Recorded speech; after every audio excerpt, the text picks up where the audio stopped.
Professor Amjad नज़ीर नाजुक अपनी पंजाबी गज़ल, जिसे मैं नमकीन गज़ल कहूँगा, लेकर हाज़िर है।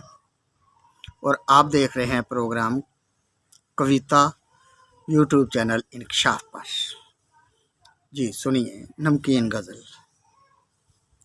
ए राज बाद आज शादी निकला, ए राज बाज आज शादी निकला, नशे दा बंदा पक्का आदी निकला। ए राज बाद आज शादी निकला, नशे दा बंदा पक्का आदी निकला। नस गया बलमा दी चमक वेख के, शेर नहीं कुकड़ कमादी निकला। नस गया बलमा दी चमक वेख के, शेर नहीं कुकड़ कमादी निकला। छुट्टिया ना मुँह लगा बुढ़े हो गए, छुट्टिया ना मुँह लगा बुढ़े हो गए, माल हराम दा सवादी निकला। छुट्टिया ना मुँह लगा बुढ़े हो गए, माल हराम दा सवादी निकला। शहर दे हंगामे दस किवें मुकदे, शहर दे हंगामे दस किवें मुकदे, कोतवाल थाने दा फसादी निकला।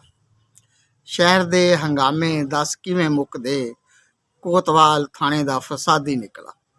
खा पी मुनाफका हराम कीता है, खा पी मुनाफका हराम कीता है, नतीजे दा नतीजा ही बर्बादी निकला। खा पी मुनाफका हराम कीता है, नतीजे दा नतीजा ही बर्बादी निकला।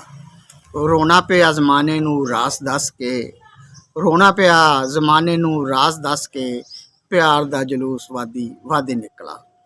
लाई यारी चंगा जिया मुंडा लब के, इंजीनियर मकैनिक खरादी निकला। रोना पिया ज़माने नू रास दस के, प्यार दा जलूस वादी वादी निकला। लाई यारी चंगा जिया मुंडा लब के, इंजीनियर मकैनिक खरादी निकला। बम नाल मरन वाले कित्थे जाणगे, बम नाल मरन वाले कित्थे जाणगे, खुद कुछ हाजी ते जहादी निकला। बम नाल मरन वाले कित्थे जाणगे, खुद कुछ हाजी ते जहादी निकला।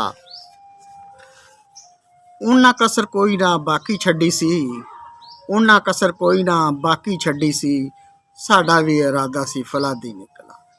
उन्ना कसर कोई ना बाकी छड्डी सी, साडा भी इरादा सी फलादी निकला। ए राज बात आज शादी निकला, ए राज बात आज शादी निकला, नशे दा बंदा पक्का आदी निकला।